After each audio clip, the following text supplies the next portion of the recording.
Tapo Tiko Ma Ono or He Wa No, which was just alienating Jerry, I'm afraid, but I am trying to remember to use te reo from time to time in introducing the 26th Ordinary Sunday on this occasion.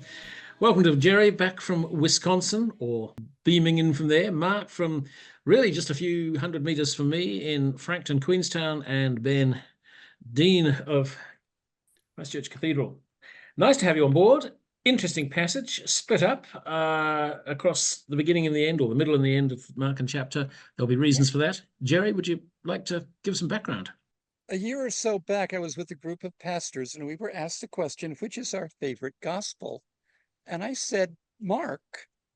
And everyone was shocked. Everyone else was Luke or John. Nobody wanted Mark, and they wanted to know why. And the reason is that Mark is so carefully planned from start to finish. There are themes that follow throughout. There are repeated techniques that are used. Matthew and Luke, starting with Mark, of course, could only add their own bits. And so one of the things that Mark does is, of course, he was starting with something. He wasn't making it all up. So he had all these different stories that he was carefully arranging and putting in order. And in between, he had what some scholars call transition pieces to connect the different pieces. It may or may not have been in chronological order. That doesn't seem to have been his primary motive.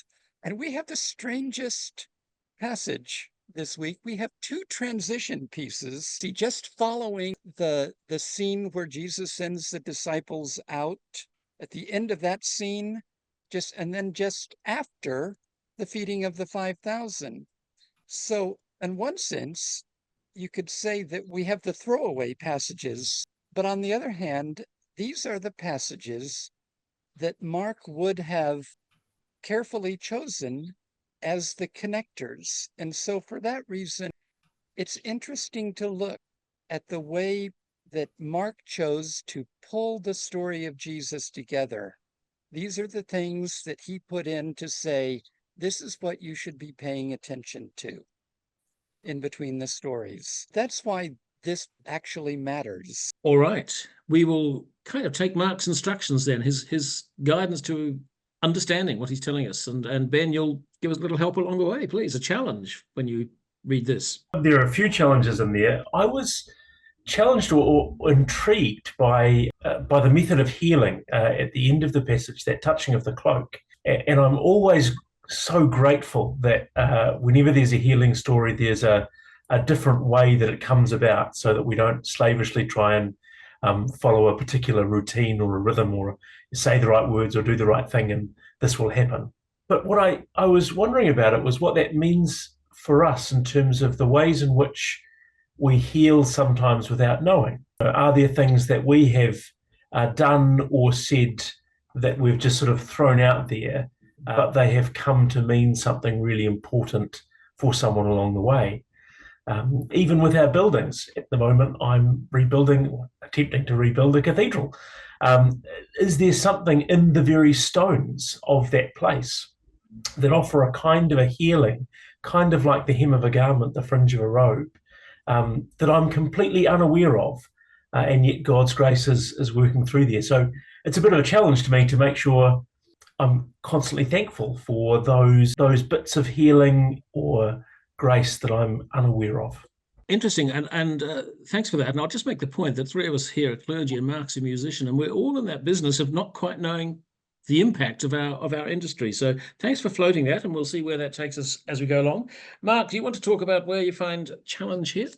I guess a couple of challenges, or I would also call opportunities. One being following the heart print, not just the footprint of Jesus, when he is present to the disciples. He is concerned about their well-being, which is pretty amazing, because just before that reading was the whole gruesome beheading of John the Baptist, that Jesus would be would have been in a kind of a grief mode, and that he didn't get the chance to have much rest either. But his sense of compassion, I don't like these different readings where that he had pity. I find that dreadful. So I think basically his heart broke. But that being present with the people around us, like 2 years ago, when I underwent pretty major neurosurgery and recovery, both helped by family and by Emma. And so that sense of presence, that the family were kind of mirroring the sense of being present and being the presence, if you like. I think that's not so much a challenge, but it's something that it strongly invites us to be part of that. All right, thank you. So very much focused there on presence and compassion at various levels. Jerry, can I ask you for your challenge? Building on what Mark has said, my challenge is when I read what Jesus saw when he saw a crowd.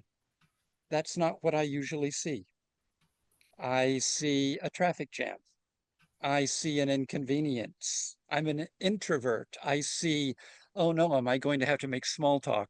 But Jesus saw a crowd and he was, as Mark said, deeply moved.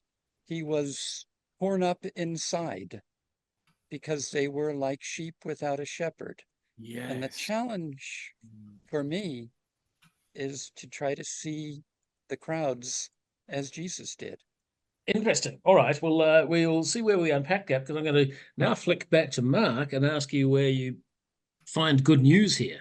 I think the good news is that if we think that we are separated, that we are not alone, that the people who can look at the people around us who are present to us, and the people who we can present to them, but just to know that we're in company, in community. I love when they talk about Jesus teaching the crowds. I look at a word from Te Reo Māori that is, I think it's kaiako. I look at whether it's rightly or wrongly. I look at the kai in there, so it's kind of like a spiritual kai with the wairua.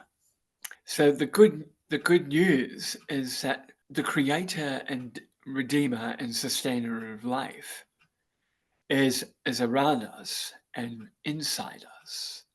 That as long as we don't think that we are separated, then I think that is the good news. Right. Thank you. Focused presence. Looking now, Ben, if you can draw out some good news. I found a triple helping of it right there in the first two verses. The apostles are giving feedback to Jesus. They've just been out doing some mahi, and then they come and give feedback. And then Jesus, in response to that feedback, says, it sounds like you've been pretty frantic. Come away with me. Let's have some food together. So a triple good news there that firstly, Jesus invites us to be co-workers in the kingdom. What a glorious thing. But it's not a heavy dumping of responsibility. It's this beautiful co-working delegation where he's thrilled to get the feedback, to hear what they've been doing. It feels like a mother picking up a child after school and saying, what happened? How did you go? Give me all of your good news stories. It's a really lovely thing. And then to respond to what's going on for the disciples, saying, look, it sounds like you guys need some Sabbath. It sounds like you need a break. Come away with me. Don't go away by yourselves. Come away with me. And so, that triple grace of being sent, having been sent, being heard, and then having been heard, being tended for and cared for. Thank you indeed. And I'll hold on to that image of the mother welcoming, or parent welcoming the child to school. Thank you. Jerry, speak to me about good news for you. It's the other side of what I talked about with challenge. It's that Jesus saw the crowd and was deeply moved, for they were like sheep without a shepherd.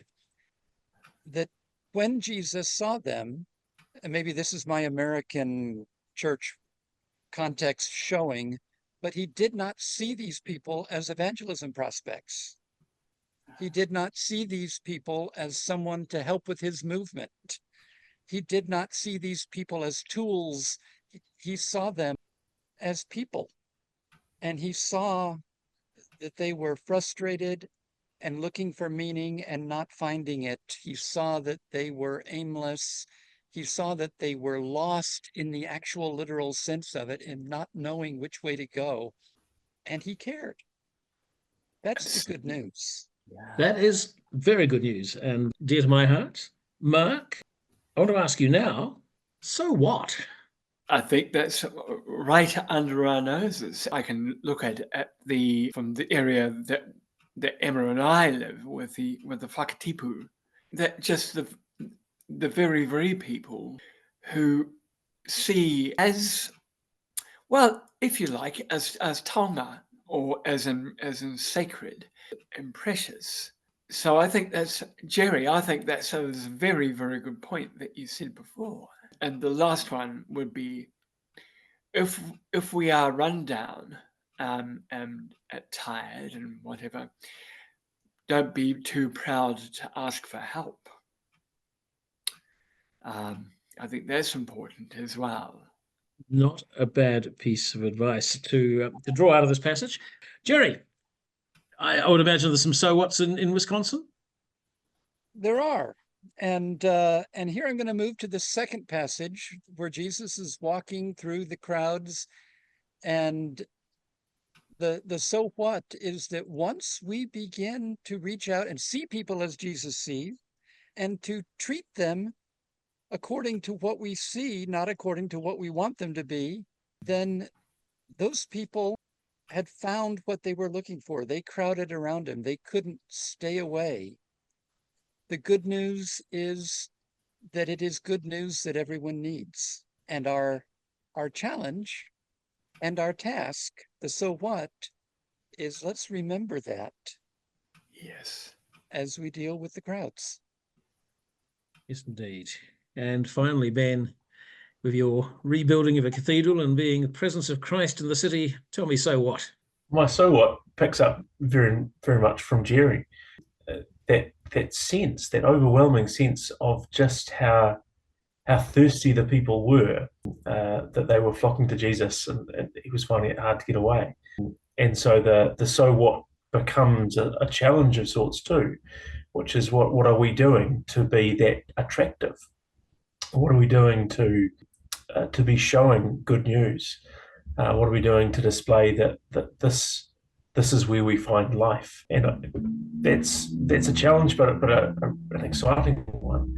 And we recently had a report, a faith and belief survey done, and it showed that the younger generations at the moment, Gen Z and lower, we can call the open generation. They're much more open to religiosity than, say, Gen X or Gen Y or Boomers. So there is this increasing thirst and an exploration of spirituality. And so the so what is, what are we as the church offering to cater for that deep need? And let's hold that very much in tension with the accepting people as they are and being amongst them in their place. Jerry, Mark, Ben, thanks for being with us on this Mark and Passage.